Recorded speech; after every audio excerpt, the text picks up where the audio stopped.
नमस्कार दोस्तों, स्वागत है आपका और आपके साथ मैं हूं आशिमा त्यागी। दोस्तों, भारत का संविधान हर नागरिक को बराबरी का अधिकार देता है, चाहे वो किसी भी धर्म, जाति या समुदाय से क्यों ना हो। लेकिन जब प्रशासन के कुछ अधिकारी खुद संविधान की भावना को भूलकर ऐसे फैसले लेने लगते हैं जो सीधे तौर पर नागरिकों के मौलिक अधिकारों को प्रभावित करते हैं, तब सवाल सिर्फ एक जिले या एक मस्जिद का नहीं रह जाता, बल्कि पूरे लोकतंत्र की विश्वसनीयता पर खड़ा हो जाता है। तो हाल ही में उत्तर प्रदेश के संभल जिले में जो मामला सामने आया, उसने यही चिंता पैदा की है कि कुछ दिन पहले तक प्रशासन की तरफ से ऐसे बयान दिए जा रहे थे जिनमें मुसलमानों को ईरान जाने और या देश छोड़ने जैसी धमकियों की बात कही जा रही थी। दोस्तों, कह रहा हूँ, बहुत सारे लोगों को ना उनको खुजली इस बात की मची है कि साहब झगड़ा तो हो रहा है ईरान के इजराइल के बीच में, और वो बीच में ना अपनी टंगड़ी घुसाए पड़े हैं।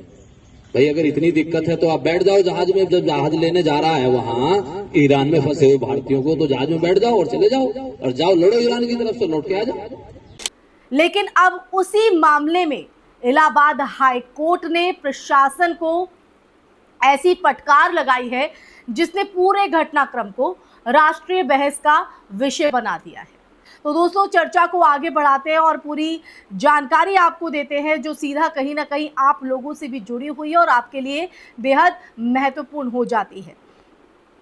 तो दरअसल ये पूरा मामला और पूरा सच क्या है वो मैं आपको बताती हूँ इस वीडियो के माध्यम से। ये पूरा मामला संभल की एक मस्जिद से जुड़ा हुआ है दोस्तों, जहां प्रशासन ने आदेश जारी कर दिया था कि मस्जिद में सिर्फ 20 लोग ही नमाज पढ़ सकते हैं।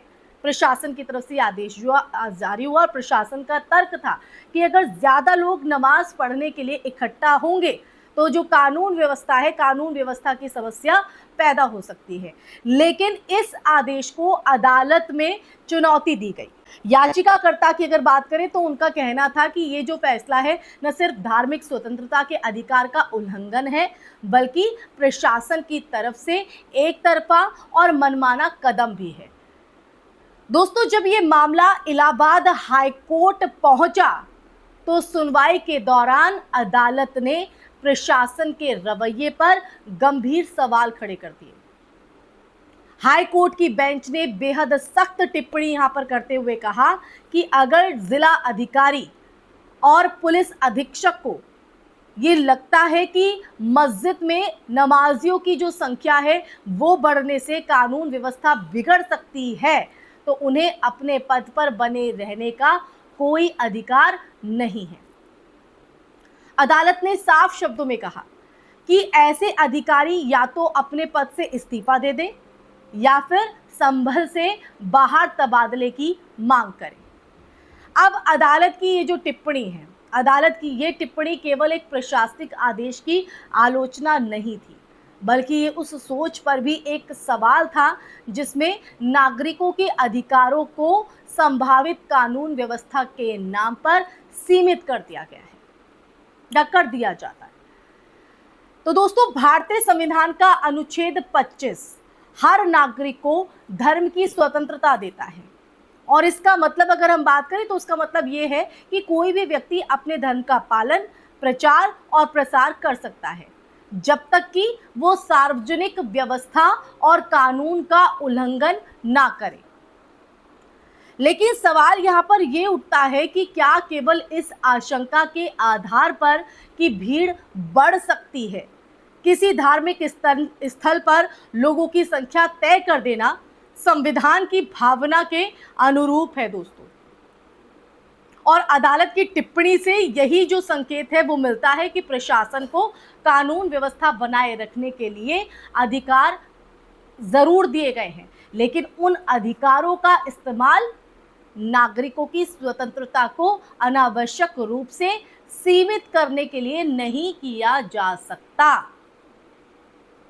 अब देखिए, इस पूरे घटनाक्रम ने एक और महत्वपूर्ण सवाल उठाया है कि क्या आजकल कुछ अधिकारी राजनीतिक माहौल को देखकर फैसले लेने लगे हैं?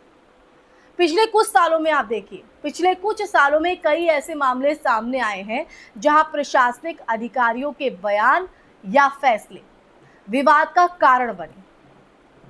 आलोचकों की अगर बात करें तो आलोचकों का कहना है कि कई बार जो अधिकारी है वो अपने राजनीतिक आकाओं को खुश करने के लिए कठोर और विवादास्पद फैसले जो है वो लेते हैं ताकि उन्हें पदोन्नति या बेहतर पोस्टिंग मिल सके।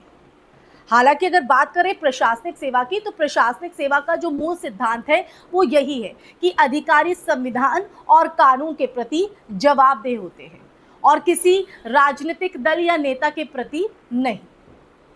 आज संभल के इस पूरे मामले की बात करें तो संभल के इस मामले में अदालत की सख्त टिप्पणी इसलिए भी महत्वपूर्ण है क्योंकि ये प्रशासनिक जवाबदेही की याद दिलाती है।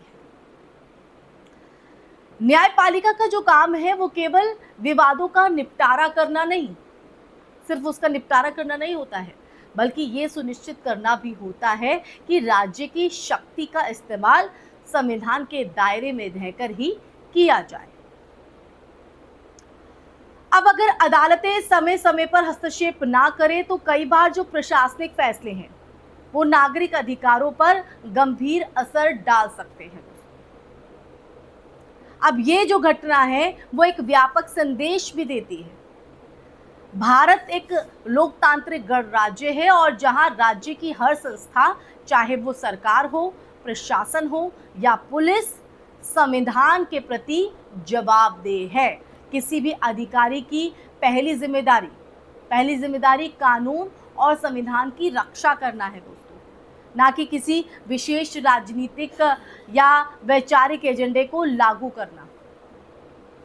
जब अदालतें इस सिद्धांत को की याद दिलाती हैं तो ये केवल एक जिले या एक आदेश की बात नहीं होती है, बल्कि पूरे लोकतांत्रिक ढांचे को संतुलित रखने की प्रक्रिया भी होती है। और संभल का ये मामला हमें ये भी याद दिलाता है कि लोकतंत्र में जो संस्थाएं हैं वो संस्थाओं का संतुलन कितना जरूरी है। प्रशासनिक शक्ति तभी तक वैध मानी जाती है जब वो संविधान की सीमाओं के भीतर काम करे और जब उन सीमाओं को पार करने की कोशिश होती है तो न्यायपालिका का हस्तक्षेप नागरिक अधिकारों की सुरक्षा का सबसे बड़ा सहारा बन जाता है। और यही वजह है दोस्तों, यही वजह है कि अदालत की ये जो टिप्पणी है वो केवल एक फटकार नहीं बल्कि एक सिद्धांत की पुनः पुष्टि है कि इस देश में कानून सबसे ऊपर है और किसी भी पद पर बैठा व्यक्ति उससे बड़ा नहीं हो सकता। तो दोस्तों, इसी के साथ इस चर्चा में फिलहाल के लिए बस इतना ही। ये चर्चा आपको कैसी लगी कमेंट सेक्शन में कमेंट करके दीजिएगा अपनी राय। इस वीडियो को ज्यादा से ज्यादा शेयर कीजिएगा, हमारे चैनल को सब्सक्राइब कीजिएगा। फिर हाजिर होंगी ऐसी चर्चा लेकर, तब तक के लिए अपना ख्याल रखें। जय हिंद, जय भारत, नमस्कार।